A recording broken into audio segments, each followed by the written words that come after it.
हरे कृष्ण प्रभु जी, दंडवत प्रणाम। हरे कृष्णा। हरे कृष्ण प्रभु जी, दंडवत प्रणाम। दंडवत। दंडवत प्रणाम प्रभु जी। आप लोगों को हरे कैसा कृष्ण लगा? प्रभु जी, लोगों दंडवत प्रणाम।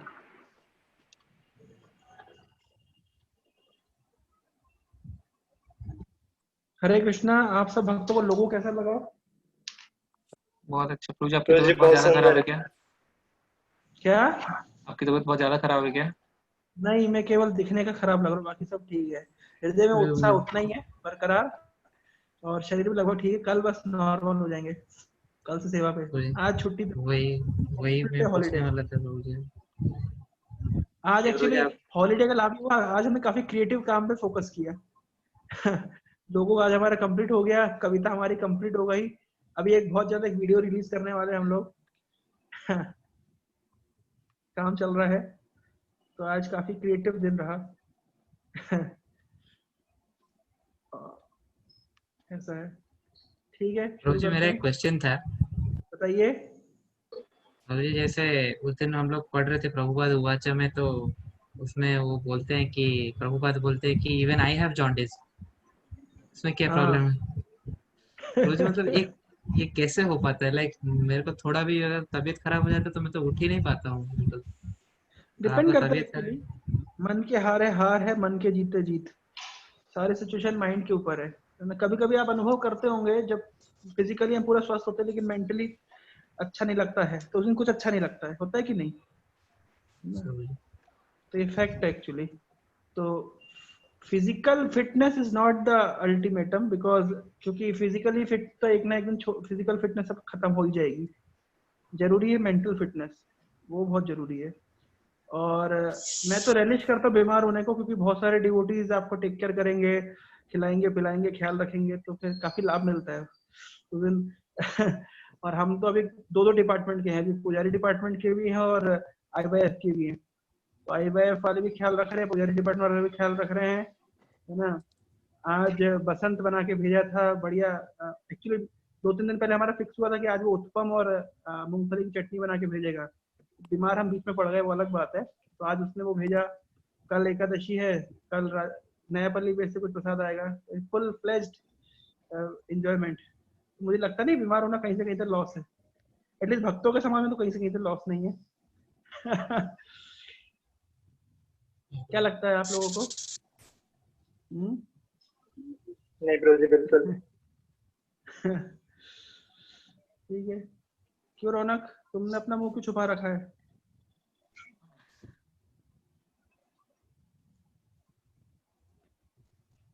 जी प्रभु जी।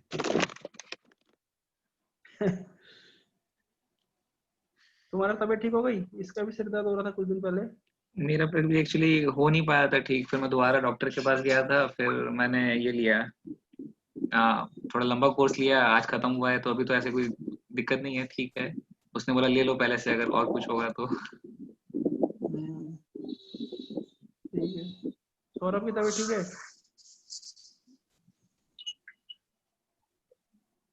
हाँ जी प्रभु जी, मैं ठीक हूँ। संबित?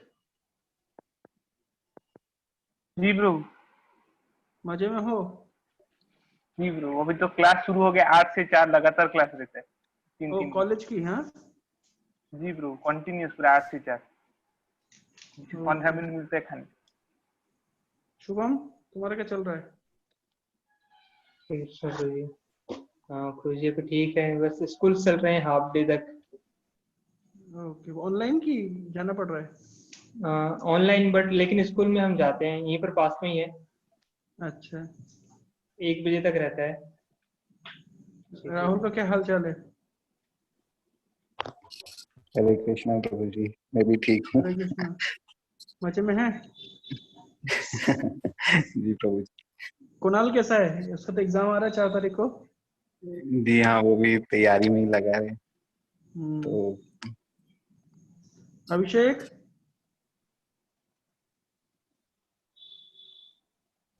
हाँ प्रभु जी, मैं भी हरे कृष्ण तुम्हारा प्रभु जी। वीडियो बनाने का भूत उतर गया क्या? बन ही नहीं पा रहा वो। तो मेरी फ्रीक्वेंसी से मैच नहीं हो पा रहा एक्चुअली, ये बात है। वीडियो तो बन रही है। अभी परसों मैंने सौरभ को भी, कल के परसों सौरभ को भी अच्छे से डांट लगा दी। मेरी फ्रीक्वेंसी से मैच नहीं कर पा रही आप लोग की वीडियो। ठीक है, कोशिश करो। हाँ अब प्रभु एक्चुअली हमारे पास केवल एक आदमी है जो मेरी फ्रीक्वेंसी से वीडियो बना पा रहा है, वो पद्माक है, बस एक ही व्यक्ति है। लेकिन क्या है, उसके ऊपर प्रेशर हो जाता है और प्रोडक्टिविटी हमारी कम हो जाती है। कोई एक ही व्यक्ति करेगा तो प्रोडक्टिव नहीं हो पाएंगे हम। हमें तो बहुत सारी वीडियो बनानी है। कल रात को बनाई थी कि तुमने वीडियो सौरभ? परसों रात को? परसों रात को परसों और रात सुबह को थोड़ा। एक्चुअली सुबह में 1 बजे उठा तो मैं देखा कि पद्मा के वीडियो नहीं भेजा मुझे अभी तक। तो मैं करूं क्या? तो सौरभ को मैं तुरंत मैसेज किया और ये उस समय ऑनलाइन था। मैंने कहा बना के भेजा, तो 1 घंटे के अंदर उसने 2 बजे 2:30 बजे तक वीडियो बना के भेजी। कभी कभी ऐसा अर्जेंट वीडियो काफी खराब सर्विस बना की था। रिक्वायरमेंट होती है। ठीक है, शुरू करते हैं। जी प्रभु जी। हम आधा घंटा पढ़ेंगे, उसके बाद संबित के पास कुछ प्रश्न है तो प्रश्न उत्तर हम डिस्कस करेंगे, है ना? चलो, जी अभिषेक ने भी अपना चेहरा दिखा दिया अब।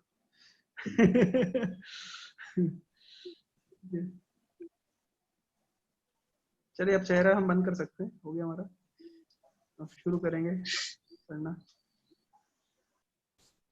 अज्ञानतिमिरन्दस्य ज्ञानजनशलाकया चक्षुरुं मिलितं येन तस्मै श्रीगुरवे नमः। श्रीचैतन्यमनोभीष्टं स्थापितं येन भूतले स्वयं रूपा मामेयं ददाति स्वपदम्। हे कृष्ण करुणा सिंधु दीनबन्धु जगत्पते गोपेशगोपिकान्त रावणान्त नमस्ते। नमो श्रीमते कृष्ण विषय भूतले श्रीमते भक्तिवेदांत स्वामी नामिने नमस्ते सरस्वती गौरवाणी प्रचारिणे विशेष शून्यवादी पश्चातां सुधाने। श्री कृष्ण चैतन्य प्रभु नित्यानंद श्री अद्वैत गदाधर शिवसुति गौर भक्तवृंद। हरे Krishna Krishna Krishna Hare Hare Hare Ram Ram Ram Hare Hare. Initially, I felt that I was being sent to Kauai as punishment of my crime of running away. But my experiences soon relieved me of such misgivings. I had come from the big city and the local people treated me with some admiration. More importantly, my uncle and aunt accepted me as if I were their son. And I was like a big brother to their 3 small children. My aunt even told me that when for a long time she had not been able to have a child, she had requested my mother to give me to her. And now the Lord had fulfilled her desire. So I began to settle into life in Kauai. My relationship with my father had been quite distant since my mother's passing, but since my running off, we had become closer, and I began to feel his love for me again.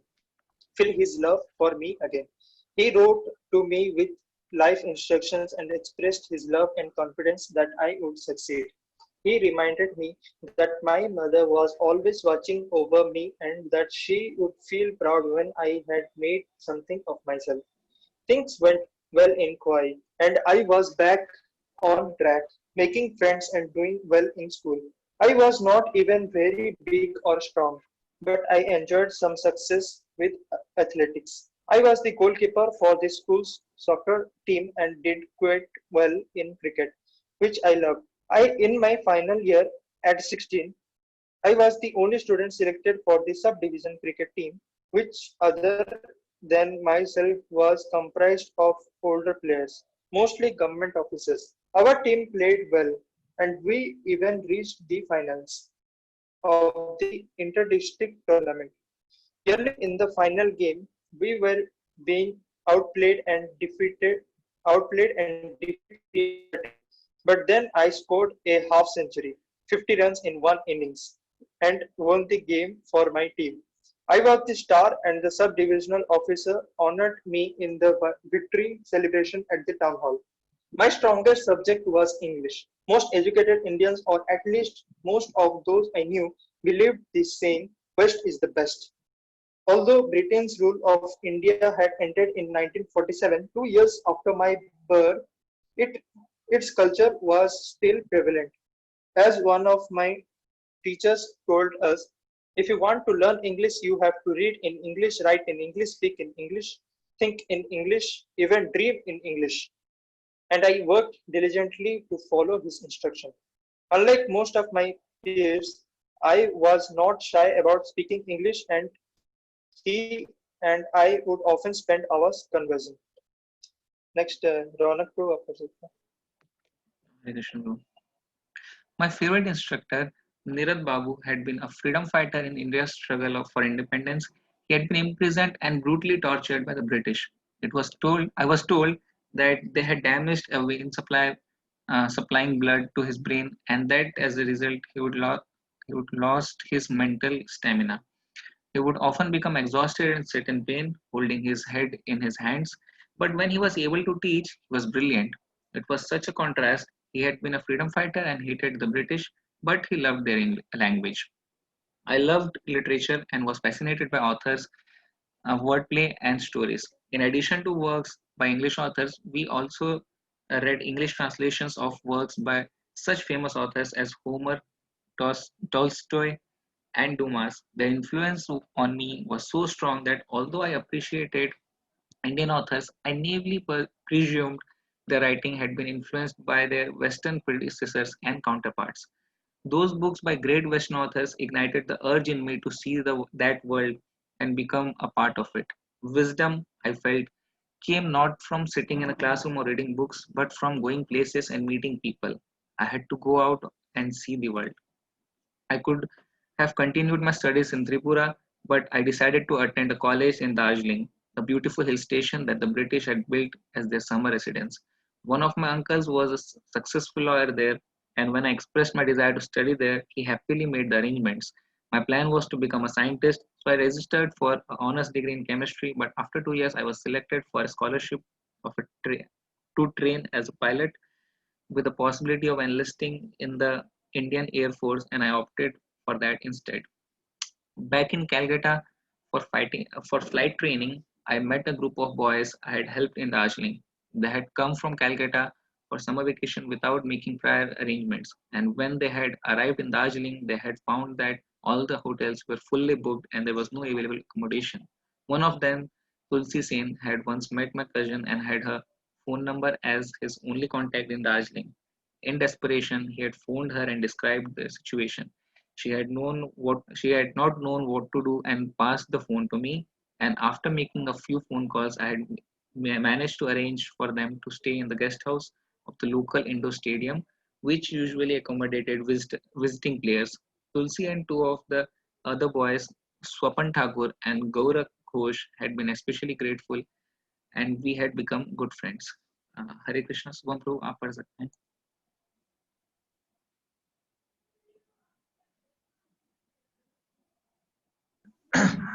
Hare Krishna. Now the boys wanted to reciprocate, and so they introduced me to their other friends and related how much I had helped them in Darjeeling. They were all from very affluent families. Tulsi's father was an eminent lawyer in the Calcutta High Court. Sopan Thakur was related to the famous poet Rabindranath Tagore.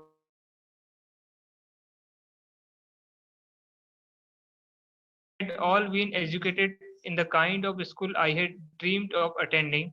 Tulsi introduced me to Anand Mohan, the son of the chairman of the Indian Railway Service Commission, and we three became close and spent most of our spare time together.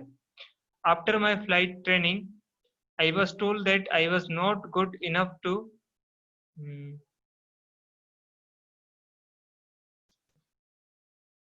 join the Air Force. I did not have the finances to get a commercial pilot's license, so I decided to earn some money and travel abroad as I had always dreamed of doing. I teamed up with a friend, Alok Gupta, and together we started a business promoting instant coffee. When we had earned enough, he left to study in England. But although most of my friends dreamed of going there, I had my eyes set on Germany, specifically Hamburg, where I had a cousin who had encouraged me to come and pursue my studies. My choice of Germany was also inspired by a lifelong connection, as my father's close friend Vidyapati Ghosh, whom we called Vidyapati Kaku, Uncle Vidyapati. had studied in Berlin and come back with a German wife, our Dolly Kakima, Aunt Dolly. She had a Jewish background, and when the persecution of Jews had begun in Germany in the 1930s, they had escaped on bicycles, riding more than 400 miles to the Swiss border. When they settled in Calcutta, Dolly Kakima became absorbed in the local Bengali culture. She had been very close with my mother and had always treated me with affection, especially after my mother's passing. So when I heard that another of my friends, Presun, was going to Germany to study social uh, psychology, I decided to join him. Many young people from Europe and America were traveling east in search of spiritual life, but I, like many other Indians, including my father, was attracted by the allure of material prosperity. And so I wanted to visit new places and broaden my views. Thus, in the summer of 1970, I headed west in the opposite direction. Hmm.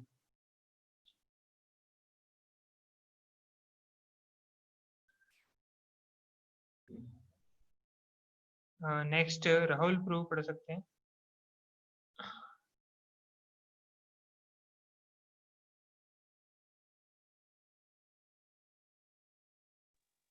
Hare Krishna.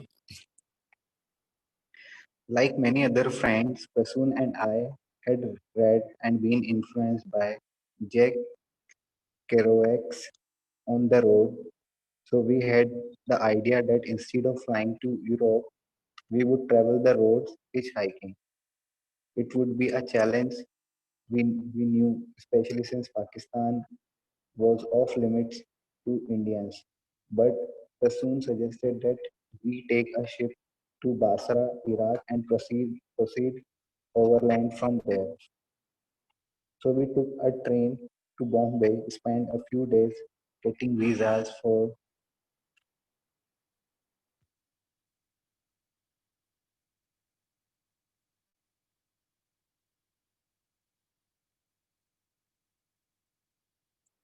countries along the way: Iraq, Turkey, Greece, Italy, Switzerland all required them, and embarked one morning on a cargo ship from Ballard Pier.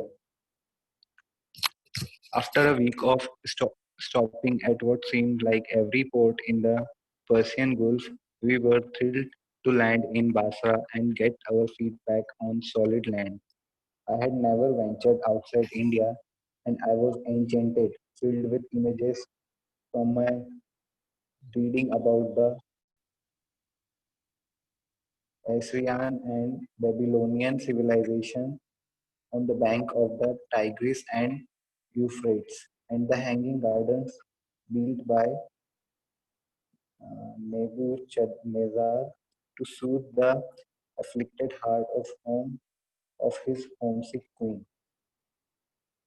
We had heard that there was a Sikh temple in Basra where we could stay for free, and some young local boys showed us the way. We immediately became friends with them, and they said they would pick us up the next morning and show us around the city. We had not planned to stop for long, but we had such a good time with our new companions, seeking their college, meeting their friends, and visiting the mosques, the old Latin church, and the India market that we decided to stay a few more days. In the evenings, we all sat around talking and drinking tea in the open air cafes known as casinos, though there were no gambling on the banks of the Shat al Arab River.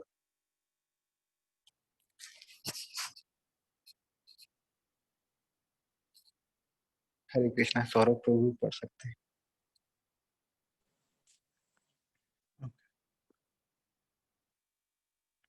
3 days later, Prashun and I took a bus to the highway on which we would hitchhike to Baghdad.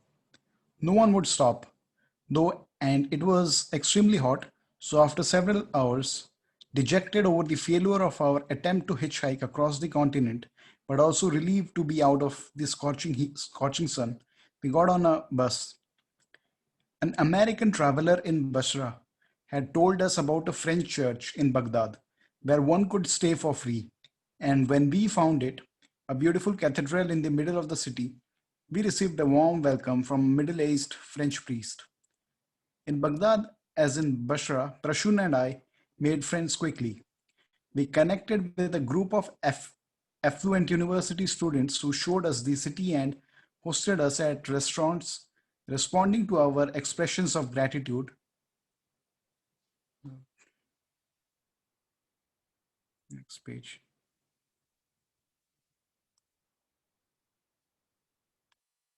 By saying, no thanks for duty. They were fun loving but strict Muslims, so they did not drink or smoke, and we visited them in their homes practically every day, sipping tea from small, fine gilded glasses in their large villas and beautiful gardens. One of their mothers washed and pressed our clothes for us, and when we got them back, I found that one of my socks, in which I had worn a hole, had been perfectly mended. Even with our friends' warm hospitality, however, I was determined to resume our journey. I tried to convince Prashun to come along, but he was adamant on staying back. He seemed to want to be on his own, free from my association and influence. He had left India to experience the world, he said, and wanted to take full advantage of the opportunity to spend time with our new friends. He was enjoying himself and he wanted to stay on. So we agreed to part ways. I would leave the following morning. Okay, Abhishek Babu, you can read. Hare Krishna. Mark, an English traveler, Prasoon, and I had met in the church, had witnessed our conversation and asked if he could join me. We had already developed an amiable relationship, so I agreed. When one of our Arab friends, Ahmad, heard that we were heading heading north toward the Turkish border, he just suggested that we visit his family in Jakho in Kurdis- Kurdistan. So that was our first destination. Having found hitchhiking in Iraq practically impossible, I suggested that we travel by bus. Ahmad had alerted his friend that we would would be coming. So when we arrived, we were greeted by a warm reception and brought right to his house. His father, an old man with a long flowing beard, greeted us with a broad smile. He didn't speak any English, but Ahmad's sister was fluent, and both she and his friends took great care of us. Jakho was a small town with little to see, but we were drawn in by its ruins, which bore signs of a rich history and culture. Few of Ahmad's friends spoke English, but we developed a simple bond of friendship with gestures and smiles. We played soccer together and afterward would cool ourselves in the shallow water of the local rivers. Orchards of apples, pears, figs grew on its bank, and we would sit beneath the trees and enjoy their fruits.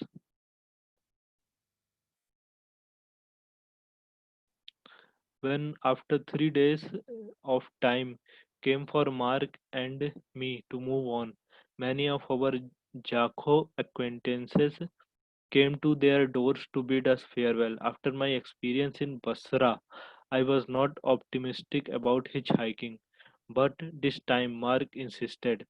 Several of the boys walked with us to the highway. As we tried to hitch a ride, they stood nearby watching. Uh, as hour after hour passed without success, I gave up whatever little hope I had. Finally, one of the boys got an idea, and the next thing I knew, a few of them had stopped a passing truck, spoken with the driver, and were waving at us. Somehow they had convinced him to take us to the Turkish border. As the truck pulled out, Mark and I looked back gratefully at our friends waving from the side of the road. The driver spoke a few words of English, just enough for us to carry on a friendly conversation. He was going into Turkey to Diyarbakir, he said, and would take us there. Himanshu प्रभु आप पढ़ सकते हैं.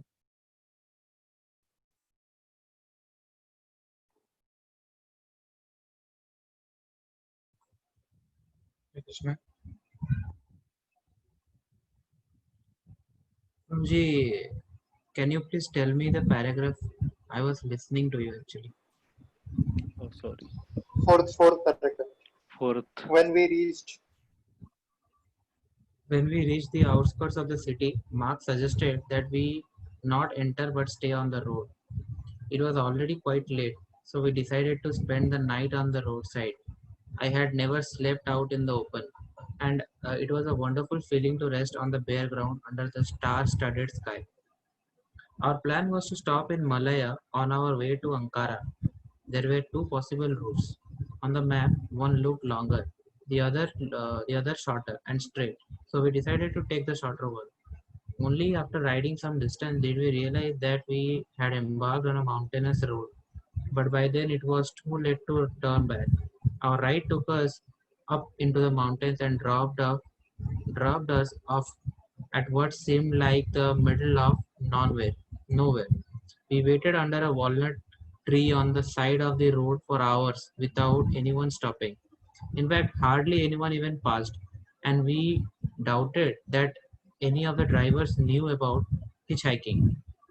Still, I was excited to see the interior of Turkey, and the place was enchanting. The mountains were cut from red chalk with only sparse vegetation. A river flowed along the valley below, with banks of lush green. Clutters of village houses dotted the landscape. I suggested to Mark that we go down to the village and see if we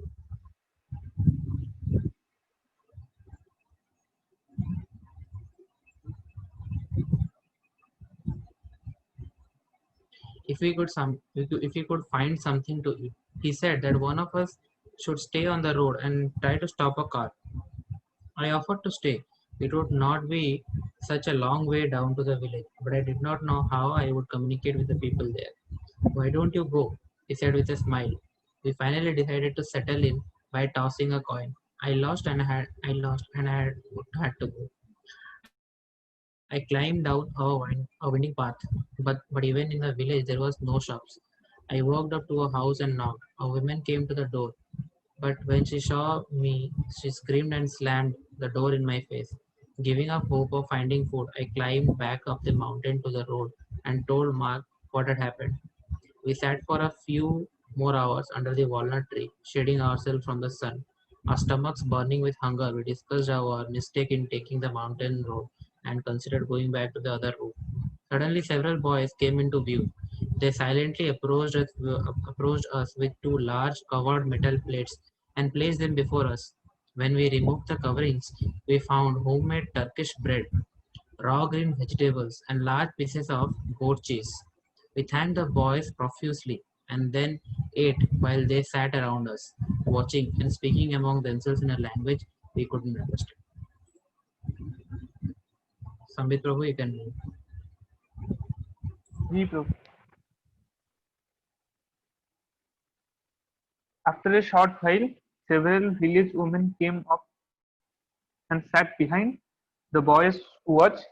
One of them was from Lebanon and asked whether we knew French. Mark was fluent, and we learned from her that when the woman who had shut the door on me had seen that I was climbing back up to the road, she had called to the other women and told them what had happened. They presumed that I had been looking for food, and spotting the two of us, they had sent the boys with the plates. The other residents, the woman said, had hardly seen a foreigner in their entire lives, so the arrival of an Englishman and an Indian was quite an event. The woman's hospitality was wonderful, but we still could not get a ride, and we stood by the road the rest of the day. Finally, towards evening, an elderly shepherd tending his flock spoke to us. From his gestures, we made out that he was inviting us to spend the night in his home. We happily accepted. He was a simple, poor shepherd, yet he of yet he of feared us what he would what he would food and a place to sleep. In the morning, Mark and I decided to make our way back down to the mountain back down the mountain to a more populous place where we had a better chance of being picked up. Once we were back on the main roads, pitching in Turkey was not as difficult as it had been in Iraq, and we soon got a series of short rides near Ankara. We were picked up by three English boys from York University, in an old station wagon, and we rode with them through the entire stretch of Turkey and into Istanbul, where Asia and Europe meet. Istanbul's Sultanahmet district near the Blue Mosque didn't look like Turkey. It was full of young Americans and Europeans. Their alternative hippie lifestyle were new to me, but most were quite bored-minded and friendly. The dormitory style hotel was so cheap that we could afford to stay for a while, and we made many friends, including a young American lady baker. Every morning, Mark, Larry, and I would go for breakfast at the pudding shop, a restaurant popular among young travelers, where we spent a good deal of our time. The food was delicious and cheap, but the most interesting feature for me was the atmosphere. It was alive with free-thinking, free-thinking youth who were open to meeting people and sharing their experience. Some of them had been in Istanbul for months, playing day to day, playing music and just hanging out. Hare Krishna, how to put it?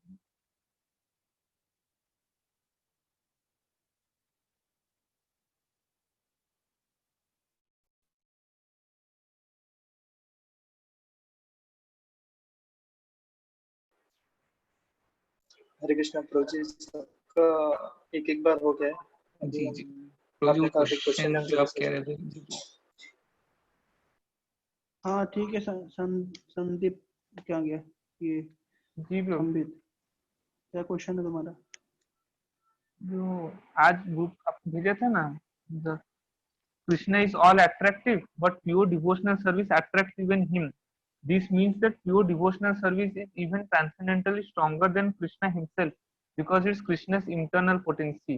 वो क्या समझ नहीं है। कृष्ण के क्या पास समझ नहीं आया बहुत ही इसमें? मतलब इंटरनल एक्सटर्नल दोनों होते हैं ना, तो हाँ। फिर स्ट्रॉन्गर मतलब इन सेंस में समझ नहीं है ना, इस कृष्ण शब्द का अर्थ होता है ऑल अट्रैक्टिव, सर्व आकर्षक, सबको आकर्षित करने वाले। और जो भक्ति है वो भगवान को भी आकर्षित कर लेती है, तो इसलिए भक्ति भगवान से भी ज्यादा शक्तिशाली हुई, ये है इसका अर्थ। जी ब्रो। मतलब भक्ति सुपीरियर नहीं है भगवान के, भगवान सुपीरियर है। नहीं, भगवान तो सुपीरियर है ही, लेकिन भगवान की भक्ति भगवान को भी आकर्षित कर लेती है, तो शक्तिशाली हुई। यहाँ सुपीरियर इन्फीरियर का प्रश्न नहीं है, यहाँ प्रश्न है भगवान की शक्ति हो तो भगवान सुपीरियर कैसे होगी? शक्तिमान सुपीरियर होता है, ना कि शक्ति। हाँ, लेकिन वो शक्ति ऐसी है कि वो शक्तिमान को आकर्षित कर लेती है ना। जैसे उदाहरण के तौर पर भगवान ग्रेटेस्ट है ना, ग्रेटेस्ट हैं, लेकिन भगवान अपने भक्त के सामने झुक जाते हैं, तो क्या भक्त स्ट्रांग हो गया? भक्त शक्तिशाली ज्यादा हो गया क्या? नहीं ब्रो, वो प्रेम के वशीभूत झुक जाते हैं।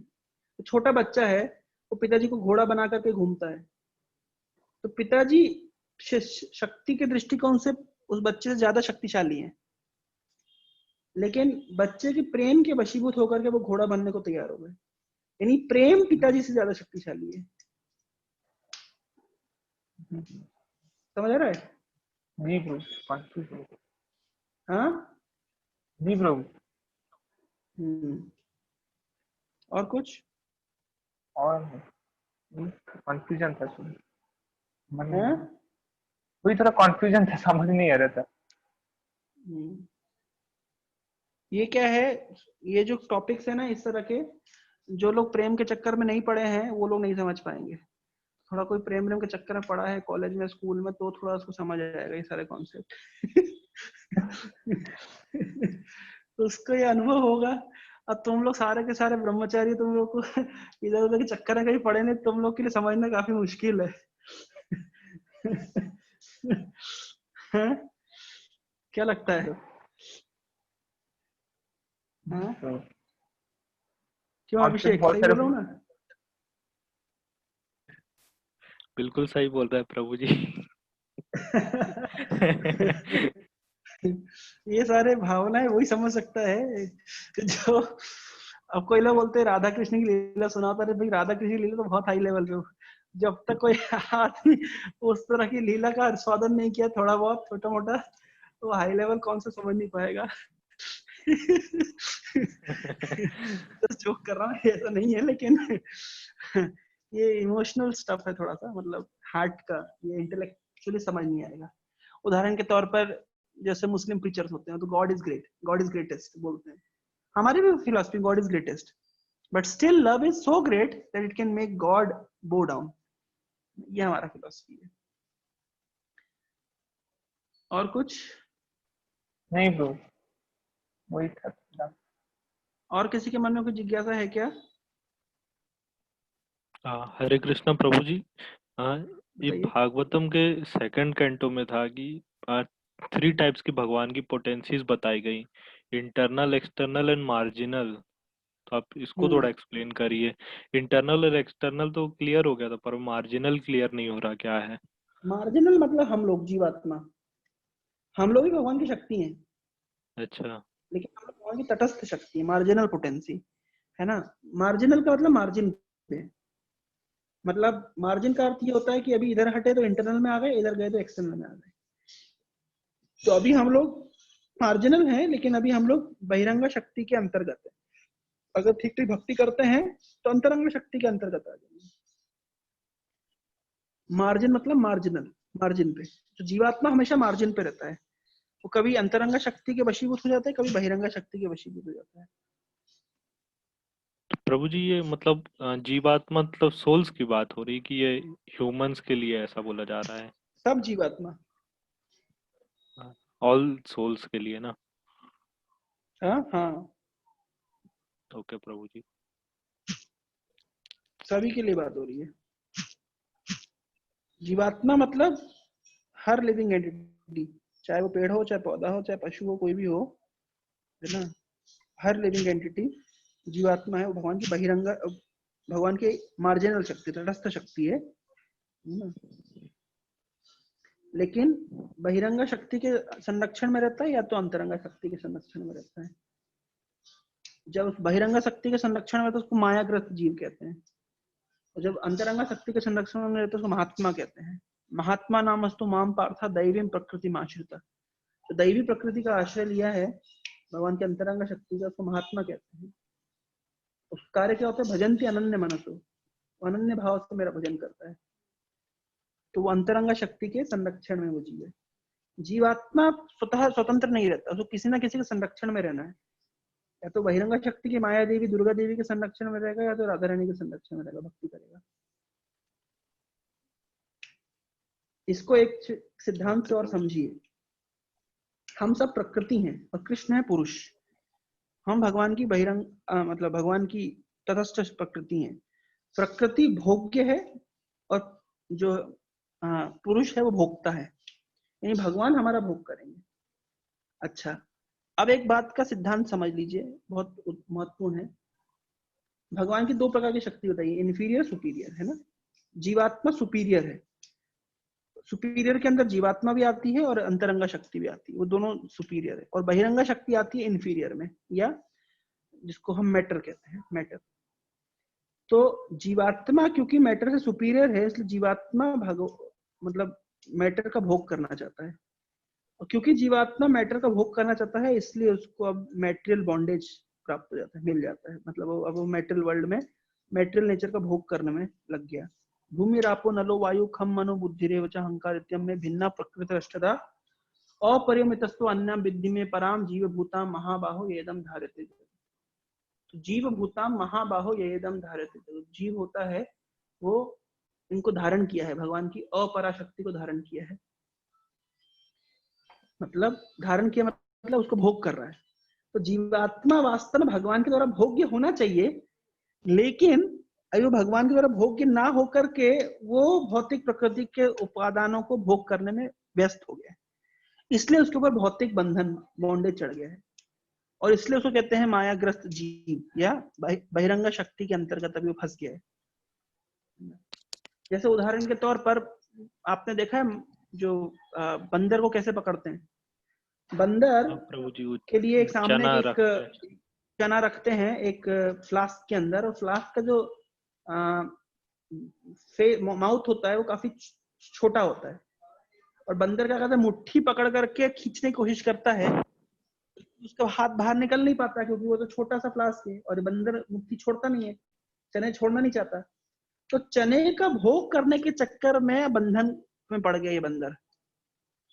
तो जीवात्मा कैसे बंधन में पड़ता है, जब ये भौतिक उपादानों का बहिरंग शक्ति भोग करना चाहता है, भोग तो कर नहीं पाता है क्योंकि भोक्ता की स्थिति तो है नहीं इसकी, और फंसा लग जाता है, जैसे बंदर फंसता है। अगर वो छोड़ दे तो भाग सकता है, लेकिन वो छोड़ता नहीं है, समस्या यहाँ है। इस तरीके से जीवात्मा बंधन में पड़ी है ना, समझ आ गया? हाँ ये है प्रभु जी, क्लियर हो गया। तटस्थ जीव के दुर्भाग्य की कहानी। लेकिन वही जीवात्मा जब भगवान को सरेंडर करता है, यानी अंतरंगा शक्ति को सरेंडर करता है,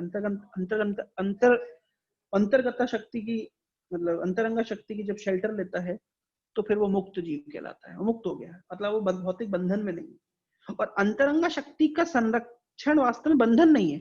जैसे उदाहरण के तौर पर कोई राजा के दरबार में सेवा करता है, तो ऐसे दिखने में कि वो नौकरी कर रहा है राजा की, लेकिन वास्तव में जितना वो एंजॉय कर रहा है लाइफ को, उतना क्या कोई सामान्य व्यक्ति एंजॉय कर रहा है, या कोई व्यक्ति जेल के अंदर बंद है वो एंजॉय कर रहा है? नहीं। तो हो सकता है कोई व्यक्ति जेल के अंदर बंद है और दादा है जेल का, दिखने में वो बंधन मुक्त, दिखने में ऐसा लग रहा है कि दादा है वो, लेकिन वास्तविकता यह कि वो जेल के अंदर बंधा हुआ है। दूसरा व्यक्ति जो राजा के दरबार में नौकरी कर रहा है, तो ऐसा लग रहा है कि नौकरी कर रहा है, नौकर है, लेकिन वास्तव में वो आनंद में है, वो मजे में जी रहा है। इस तरीके से भक्त, ऐसा लगता है कभी कभी लोग पूछते हैं भक्तों के जीवन में तो कोई उमंग है ही नहीं, कुछ आशा नहीं है, आप लोग तो एक ही तरह का जीवन जीते हैं, एक ही तरह के कपड़े पहनते हैं, एक ही तरह का भोजन करते हैं, एक ही तरह का जप करते हैं, आप लोग के जीवन में कोई वैरायटी नहीं है, कितना नीरस जीवन है, आके देखो कितना नीरस है और कितना रसमय है, पता चल जाएगा। तो अंतरंग शक्ति के संरक्षण में जीव की स्थिति होती है ब्रह्मभूत प्रसन्न आत्मा, न शोचती न कांक्षति, आनंदित रहता है। लेकिन बहिरंग शक्ति के संरक्षण में रहता है तो दिखता है कि वो मजे में है, लेकिन बिल्कुल मजे में नहीं है, वो पिट रहा है केवल। सही बात है कि नहीं है? अनुभव है कि नहीं? हम सबको अनुभव है। जब 2-4 दिन भागवत नहीं पढ़ते, 2-4 दिन जब ठीक से नहीं होता है, 2-4 दिन साधु संग नहीं होता है, फिर हालत देखो कैसी हो जाती है। और जैसे ही भागवतों का आश्रय लेते हैं, हरिनाम का आश्रय लेते हैं, भक्तों का आश्रय लेते हैं, कैसे वापस से प्रसन्न चित्त हो जाते हैं। फैक्ट है ना, है ना? हाँ प्रभु जी। जी और कुछ? प्रभु जी तो ये ह्यूमंस के पास चॉइस है ना, कि मतलब वो आश्रय ले सकते हैं, बाकी सभी तो बंधे हुए हैं ना, अदर जीव जो हैं। हाँ, ह्यूमन के पास चॉइस है ना, क्योंकि बाकी लोग तो ह्यूमन फॉर्म ऑफ लाइफ इसलिए तो प्रेशियस है क्योंकि इसमें हम ये कर सकते हैं, इसमें हम ये गेट की तरह है, हम है ना डिसाइड कर सकते हैं कि हमें क्या करना है। लेकिन बाकी स्पीशीज में तो बद्ध है, तो करना ही पड़ेगा नहीं। हाँ प्रभु जी। मनुष्य जीवन क्यों विशेष है? मनुष्य जीवन को ये फैसिलिटी क्यों डिसाइड कर सकता है जीवन में क्या करना है, लेकिन बाकी जीवन में तो वो बद्ध है, डिफॉल्ट चल रहा है, करना ही है। प्रभु जी। हाँ, तो एक जगह पर अभी पढ़ा था भागवतम की, भगवत गीता याद नहीं, तो बोले थे कि अगर कोई किसी सपोज सरेंडर कर दिया हो फिर भी कोई बॉडी में चला गया हो, लेकिन वो भगवान के लोटस फीट को हमेशा याद रखता है। तो सपोज कोई पशु पक्षी के भी मतलब शरीर में रह गए हो तो वो याद रखता है, उनको भगवान को याद रखता है, तो फिर वो सब मतलब ऐसे क्यों नहीं कर पाता जिस मुख उनका नहीं अभी नहीं, आप बोले ऐसा ना नहीं वो वाला। लिखा है, डिपेंड करता है उसकी भक्ति कितनी हुई है ना। ये कई तरह के होते हैं, जैसे जाति स्मर नाम का एक पोजीशन होता है, जैसे भरत महाराज जो भी भक्ति किए थे वो हिरण के शरीर में भी उन्होंने याद रखा। जी तो मान वही लीजिए वाला कि वही भक्ति के वाला। मान लो अगर भक्ति का स्केल 100% का है तो जो 80% 90% कर चुका है वो याद रखता है, तो 50-60% की है वो याद नहीं रखेगा। जी जी ठीक है। जी जी हाँ, लेकिन उसको पोजीशन दी जाएगी इस तरह की ताकि वो मतलब याद कर पाए, याद रख मतलब सके। उसको वापस चांस मिले, जी जी। है ना। और एक है कि 7.28 में persons who have acted piously in previous life and in this life and whose sinful actions are completely eradicated and free from the dualities of delusion, they engage themselves in my service with determination। तो फिर मतलब तो जैसे hippies थे, वो मतलब hippies थे तो वो फिर सर्विस में कैसे आ गए? तो वो तो पहले से मतलब इस जन्म में भी तो हम सिंफुल एक्शंस कर रहे थे, उस पिछले जन्म में किए, तो फिर ऐसे एंगेज कैसे हो गए डिवोशनल सर्विस? तुम कैसे आ गए? नहीं पता। तुम क्या सिंफुल एक्शन नहीं किए जीवन में? जी ब्रो, अभी तो कुछ कैसे आ गए? येषाम त्वंत गतम पापम जनाना पुण्य कर्माण ते द्वंद्व मोह निर्मुक्ता भजन्ते माम दृढ़व्रता। तो कैसे आ गए? हमारे तो पाप कर्म को उच्चतम नहीं है, तो हम तो सारे पाप कर्म किए। अपनी लिस्ट सुनाऊंगा तो तुम लोग हंसोगे, और सबको अपनी अपनी पर्सनल लिस्ट पता है। नहीं तुम्हें पता है ना तुम्हारी लिस्ट? जी ब्रो, जी ब्रो। हाँ? कोई बोल सकता है कि मैं पाप मुक्त हूँ? है कोई यहाँ पे? नहीं ब्रो। कोई माइका लाल जो बताए बोले मैं पाप मुक्त, जीवन में कोई पाप नहीं किया, तो कैसे भक्ति में आ गए? प्रभुपाद जी से किसी ने, हिप्पी ने पूछा, एक डिवोटी ने, बोले प्रभुपाद जी हम लोग हिप्पी थे, है ना, हम लोग पाप कर्म करते थे, हम लोग अवैध संग करते थे, हम लोग मांसाहार करते थे, हम लोग नशा करते थे, हम लोग जुआ खेलते थे, हाँ, लेकिन हमारा इतना अच्छा भाग्य कैसे हुआ कि हम भक्ति करने लगे? प्रभुपाद से पूछा एक भक्त ने ना, तो प्रभुपाद जवाब देते हैं, I created your good Fortune. समझे? तो फिर तो ट्रिक हम कर लोग दिए वो भक्ति लोग। इसलिए नहीं कर पा रहे कि हम पाप कर्मों से हम मुक्त हो गए, इसलिए येषाम त्वंत गतम पापम जनाना पुण्य, पुण्य कर्म के द्वारा हमारे सारे पापों को उच्छेदन हो चुका है, और द्वंद्व निर्मोह, द्वंद्व से मुक्त होकर के हम भजनते माम दृढ़व्रता, दृढ़ भक्त होकर भक्ति कर रहे। नहीं, हम जो कुछ कर रहे हैं प्रभुपाद जी की कृपा है, प्रभुपाद जी ने सोसाइटी में, इस्कॉन की कृपा है, हम जो कुछ कर रहे हैं थोड़ा बहुत कर पा रहे हैं। अकेले करके दिखा दो। नहीं, जी ब्रो।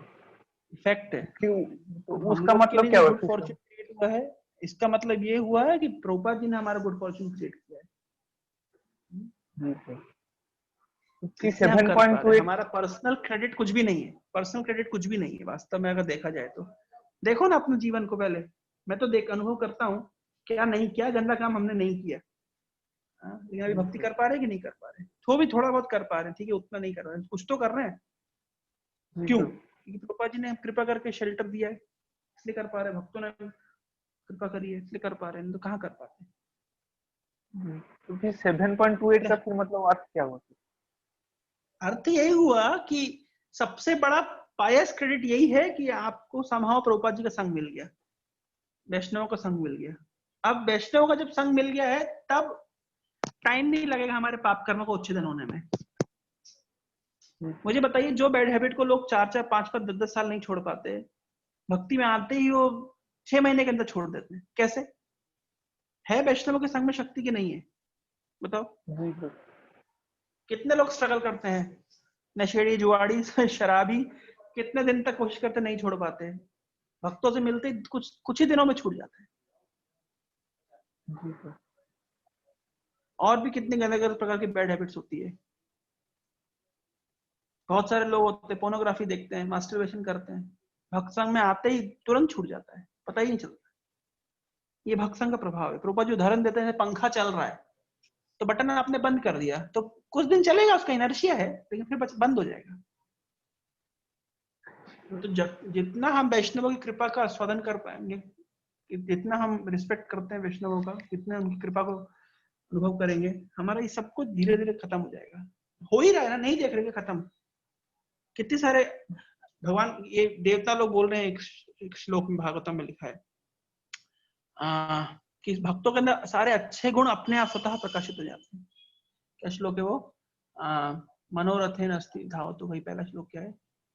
सर्वै गुणैः सत्र समासते सुरा हरा भक्तस्य कुतो महद्गुणः।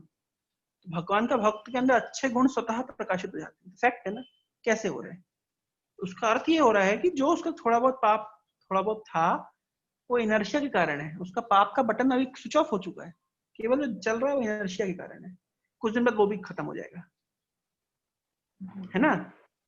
जी सर। ठीक है, और कुछ? प्रभु जी, शुभम प्रभु का एक क्वेश्चन था। अभी हम भागवतम पढ़ रहे थे तो सांख्य फिलोसफी को लेके कुछ पूछ रहे थे, मतलब थोड़ा हम समझ नहीं पाए। हाँ, क्या कह रहे? शुभम प्रभु कुछ पूछ रहे थे अभी। प्रभु जी उसमें ये लिखा था कि जैसे कपिल देव जो है, लॉर्ड कपिल देव, वो सांख्य फिलोसफी के प्रोफाउंडर हैं। तो मतलब सांख्य फिलोसफी के भी फॉलोवर्स कौन होते हैं, मतलब एक तरीके से सांख्य फिलोसफी के फॉलोवर कौन होते हैं? जी प्रभु। कपिल कौन से कपिल? दो प्रकार कपिल है, एक नास्तिक एक आस्तिक। जो नास्तिक कपिल है उनके तो सारे जितने मायावादी हैं, जितने मायावादी नहीं बोलना चाहिए, जो जितने नास्तिक लोग हैं सब सांख्य की फिलोसफी मानते हैं कि मतलब सब कुछ केमिकल से आया है। सारे वैज्ञानिक उस कपिल की फॉलोवर हैं। नहीं, लॉर्ड कपिल देव, लॉर्ड कपिल के हम तो फॉलोवर हैं, हम तो सांख्य मान रहे हैं। गीता पढ़ो, गीता में भगवान कह रहे सांख्य जोगो पृथक बाला। सांख्य योग भक्ति से भिन्न नहीं है, क्योंकि सांख्य का दर्शन का कंक्लूजन और भक्ति कंक्लूजन सेम है। भाई सांख्य योग में आप निर्धारण करोगे कि प्रकृति कैसे बनी है, प्रकृति चलाने वाला कौन है, अल्टीमेटली कंक्लूजन पहुंचोगे कृष्ण चलाते हैं प्रकृति। तो क्या करना है कृष्ण का? तो भक्ति करनी हो गया। तो सांख्य भी वहीं लेके जाएगा जब भक्ति लेकर के जाएगी, है ना? एक्चुअली कई बार पढ़ना पड़ेगा भगवत गीता को, तब जाके समझ आएगा। प्रभु जी उसमें था कि लॉर्ड कपिल देव इंस्ट्रक्शन देने के बाद फिर एक नॉर्थ वेस्ट की ईस्ट की तरफ चले गए। फिर उसके बाद फिर कहाँ गए कि फिर बोले कि अभी तक है, वो समझ नहीं है थोड़ा, मतलब अभी तक है वो, ऐसे लिखा था। अभी तक है, अब हमारी शक्ति नहीं इनको देखने की। ये जो गंगा सागर नाम का स्थान सुना है वेस्ट बंगाल में, जहाँ समुद्र से मिलती है गंगा नदी, वहां पे आज भी कपिल का आश्रम है। कपिल देव वहां विद्यमान है, लेकिन हम नहीं देख सकते। अब ये छोड़ो, हम वो जाके मिलना चाहें कपिल देव से, जैसे अपॉइंटमेंट लेना पड़ेगा सेक्रेटरी से, वो संभव नहीं है, है ना? आज भी विद्यमान है का अर्थ कई मीनिंग तरीके से समझ सकते हैं। प्रभुपाद जी आज भी विद्यमान है अपनी पुस्तकों में, तो सही बात है ना, गलत है? सही है, हाँ सही है। आज भी विद्यमान है, कई अर्थ होते हैं, है ना? कृष्ण आज भी विद्यमान है। हाँ तो सही तो बात है, हमेशा नित्य विद्यमान है वो। तो प्रेम से पुकारो, आ जाएंगे। तो शास्त्र की भाषा को थोड़ा सा टेक्निकली समझना पड़ेगा। शास्त्र कई बार सटल पॉइंट्स को बहुत जोर देता है, कई बार ग्रॉस पॉइंट्स को। हमको देखना पड़ेगा किस समय किस चीज की वो व्याख्या हो रही है। हर चीज फिजिकल टर्म्स में नहीं आना। कपिल मुनि आज विद्यमान है, चलो लगाओ फोन लगाओ कपिल मुनि के आश्रम में, अपॉइंटमेंट लो, मिल के आएंगे। नहीं, ऐसे नहीं मिलेगी। और आज ही विद्यमान है मतलब क्या है? तुम्हारे जो सो कॉल्ड वर्ल्ड का मैप है उस पर विद्यमान है, कि भूमंडल में विद्यमान है, कि ब्रह्मांड में कहीं पे विद्यमान है? दूसरे लोगों में विद्यमान है, कैसे जाओगे तुम? कुएं का मेंढक सोचे मैं अटलांटिक महासागर में कुछ खोज के निकाल दूं, तो कैसे निकालोगे? हाँ विद्यमान है अटलांटिक महासागर के अंदर, लेकिन कुएं का मेंढक नहीं खोज पाएगा। वो बड़ी बड़ी सबमराइन भी नहीं खोज पाएगी, तो फिर कुएं का मेंढक क्या करेगा? पर वो है विद्यमान, मान जाओ, शास्त्र में लिखा है।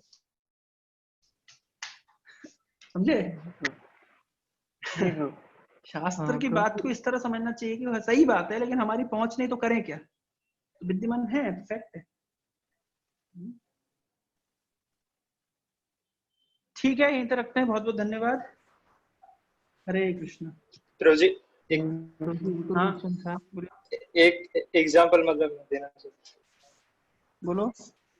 ब्रो जैसे मैं ऐसे मतलब बहुत बार ऐसे सुनता हूँ कि 84 लाख स्पीसीज है, और बहुत सारे ऐसे हम्म। चीज हैं शास्त्र में जो हम परसीव नहीं कर सकते। जैसे मैं ये एग्जांपल ले रहा हूँ, 84 लाख स्पीसीज है, लेकिन साइंटिस्ट उससे मानते नहीं है।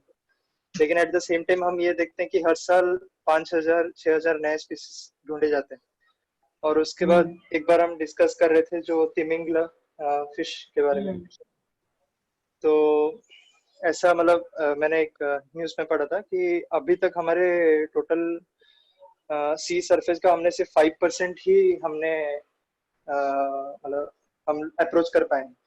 इवन पैसिफिक ओशन के सेंटर तक हम अप्रोच नहीं कर पाए। तो ये है कि शास्त्रों में जो लिखा है वो सही है, लेकिन हमारा लिमिटेशन है, इसलिए हम उसे आज देखते हैं। किसी के स्टेटस में मैंने देखा, किसी ने लिखा था न्यूटन का कोट, वो लिखा है कि